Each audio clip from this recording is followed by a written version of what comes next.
Finita, fratello, tieni qua, tieni. Così io parlo intanto Allora, presentiamo questo gruppo, i Pancras. Allora c'è Cippa alla voce, Flacco alla chitarra, Paletta al basso, Noise alla chitarra e Gagno alla batteria.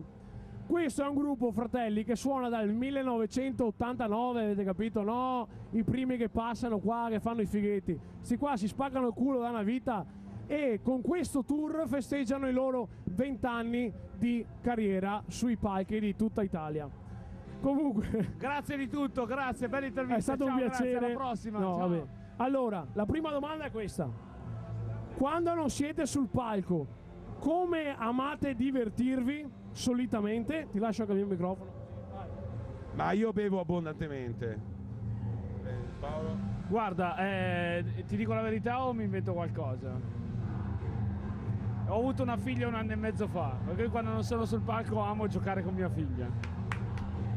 Fate un applauso al nostro amico, magari da casa, non lo sentiamo, però sembra una cosa poco punk, no, ma in realtà è la cosa più punk che abbia mai fatto in tutta la mia vita. Fratello, sei un grande, perché i veri tosi di campagna comunque sanno portare avanti anche altri tosi di campagna, il valore della famiglia, fondamentale riprodursi.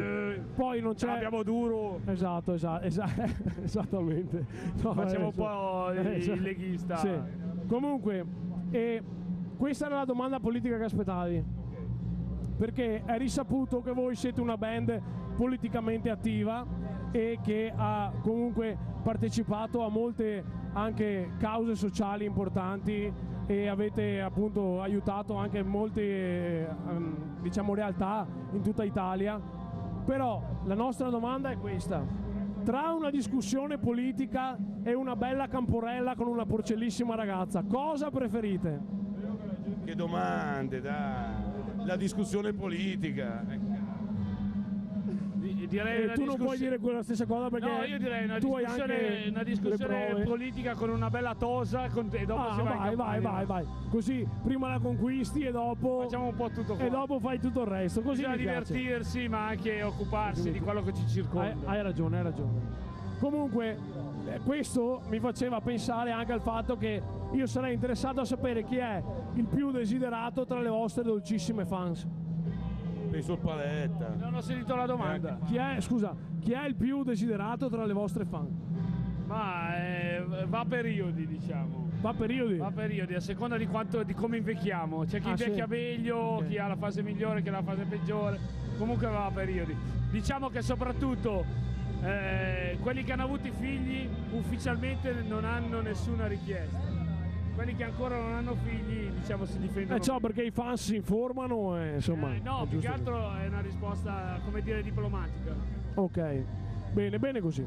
Comunque la nostra trasmissione si occupa principalmente di musica e quello che ci interessava sapere è: voi suonate da 20 anni ormai, dall'89, cosa avete trovato di difficile nell'ambiente underground italiano in tutti questi anni? Cosa avete visto di cambiato in questo ambiente? Cosa avete visto di positivo o negativo? Insomma, un po' di tutto. Riassunto, ovviamente. Allora, noi abbiamo cominciato a suonare nell'89, suonavamo nei centri sociali alla fine, si suonava nei centri sociali e basta. Col passare del tempo, i centri sociali, dopo il G8 di Genova, c'è scomparsa proprio una situazione che era quella dei centri sociali, della sinistra per dire. Dopo il G8 di Genova quei bastardi comunque sono riusciti a far passarlo per gente che spaccava le vetrine dopo che hanno massacrato un sacco di gente, e da lì in poi si è cominciato a suonare nei locali. Logicamente è un'altra cosa, cioè vi è di gente che viene per la musica e magari tante volte di altri aspetti se ne frega, però ultimamente è difficile suonare. Quando noi troviamo queste situazioni andiamo a nozze proprio, però è cambiata, la situazione è cambiata. E mi ha appena risposto appunto dall'89 ad adesso quali situazioni avete trovato nell'ambiente underground italiano, diciamo sia in positivo che in negativo, ecco. Se avete visto qualche miglioramento o peggioramento nel tempo. Ma in realtà il movimento underground un po' soffre della situazione complessiva generale. sentivo che parlava lui che una volta quando abbiamo cominciato c'era, diciamo, un circuito di centri sociali che ti permetteva di avere una rete che si definiva allora controculturale. Sì, sentivo questo che era molto importante, per cui ci si sentiva tutti parte di qualcosa di più grande di te stesso. Andare ai concerti o anche suonare a un concerto ti faceva sentire comunque parte di una cosa più grande, dove tu potevi anche crescere, potevi metterti in relazione, in contatto con altre persone.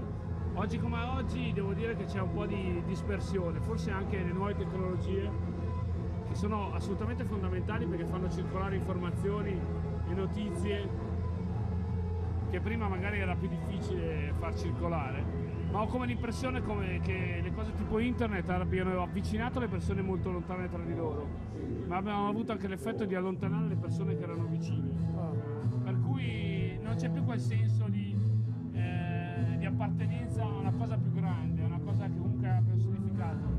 E noi con i nostri concerti invece vogliamo, ci piace, anche stasera è stato bello proprio per quello, perché in qualche maniera ci si sente, noi sentiamo parte di un contesto più ampio, sentiamo parte di persone che si identificano con noi e noi ci identifichiamo con loro. Ed è quello che noi vogliamo comunque continuare a portare avanti, che speriamo che rinasca forte e deciso come era prima. Sei un toso di campagna, esatto. Questa è una cosa molto importante anche perché molti vostri fan sono fan della prima ora e continuano a seguirvi in maniera assidua, quindi è una bella cosa, credo, no? Cioè, vedere comunque gente che vi ha seguito nel tempo.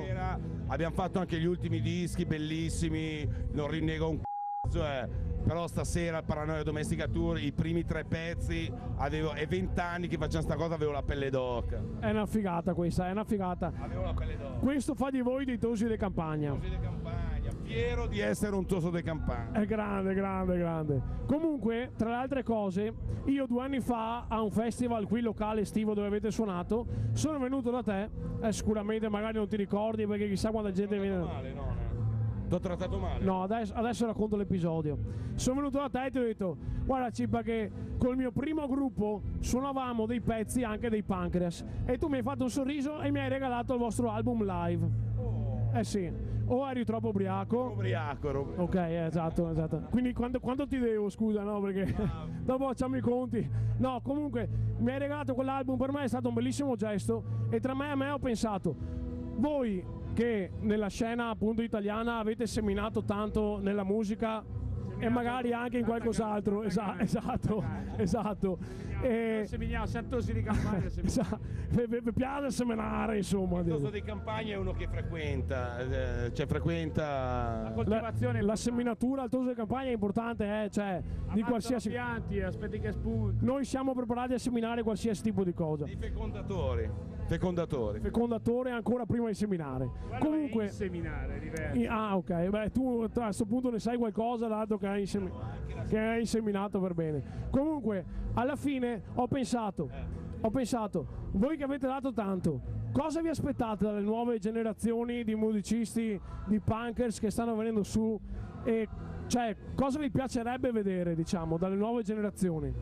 Non lo so, secondo me non, cioè, allora già che suoni fai comunque, ti esprimi e già quello è bello. A noi ultimamente piace tipo gli Yoko Ono che hanno suonato stasera prima di noi, è un gruppo che c'è il Dani delle porno riviste che ha sempre fatto punk rock, che comunque hanno fatto sta cosa qua, è stato il primo gruppo che abbiamo detto, e non fanno punk né punk rock, non hanno testi politici, fanno tutt'altro, parlano proprio dell'esistenza, e sono veramente fighi, loro sono veramente bravi. Io mi aspetto tutto tranne le che escono dalle robe tipo X Factor o GDD, che sono che escono da X Factor, quei programmi televisivi. È una questione più che di musica, di spirito, per cui a me piacciono quei gruppi, quelle persone che rimangono coerenti con se stessi, e quando la musica esprime quello che tu sei, per me è musica vera, per il resto è tutta roba da buttare nel cesso. Bene, allora fratelli, grazie mille per la vostra disponibilità, facciamo un saluto a tutti i tosi di campagna. Io volevo lasciarvi un regalo che è il CD del mio gruppo, che è i Porcellissimi Rumatera. Volevo